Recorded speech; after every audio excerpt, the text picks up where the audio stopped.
Gimad kan lang ama. Si Pato Bangla. Pulong pato. Pato bang. Oh! Talikod. Ay, pagkita.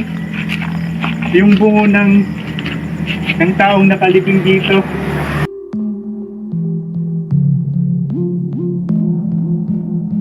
Nandito po tayo ngayon sa isang sementeryo kung saan po makikita po ninyo ay isang part po ng buto ng tao. Hindi ko lang po alam, natatakot ako. Ito po yung part ng buto ng tao. Babanya ito ya. Ito po daw ay part ng buto ng tao na nakuha po dito sa loob po ng sementeryo. Bali, parang bones po yata to dito, no?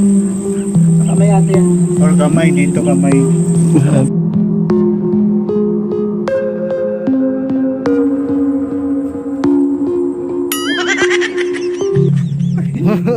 Kung sino man po yung may-ari ng buto na to, paki-comment po sa baba kung sino ka po at ano po pangalan nyo. Comment down below, paki-subscribe na rin. Nandito po kami ngayon sa isang libingan kung saan ating aalamin ang buhay sa gitna ng mga patay.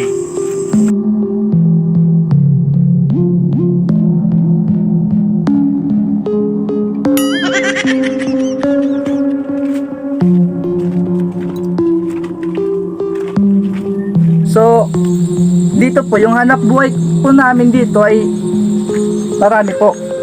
Tulad po nito. Kapag yung isang pansyon, ito po, ang tawag po dito pansyon. Pag yung isang pansyon ay umabot na ng 10 years, nasa contract po kasi yan ng bago ilibang ang isang patay, nasa contract po yan na dapat after 10 years, pinalabas siya at ipupunta sa bone box. Ilang taon na po kayo na nagtatrabaho dito? Almost 7 years. For almost 7 years, may nagparamdam na ba sa'yo? Char! Nagparamdam!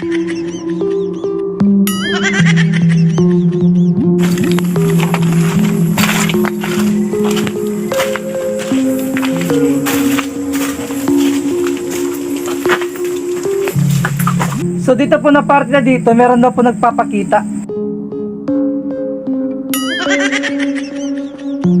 Hindi po nakikita, ito po yung balibongo ng tao. Tapos mga buto na dito po sa sementeryo. Oh, Oo, 7 kilometer.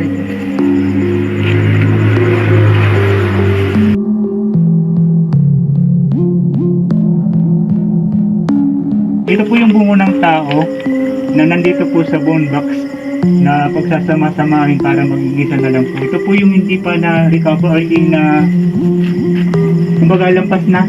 Oh, yung expired na. Expired na po. Bali yung pamilya po nito is pupunta na lang dito para hanapin po. Para dito na lang buda po sa Hanapin. hanapin.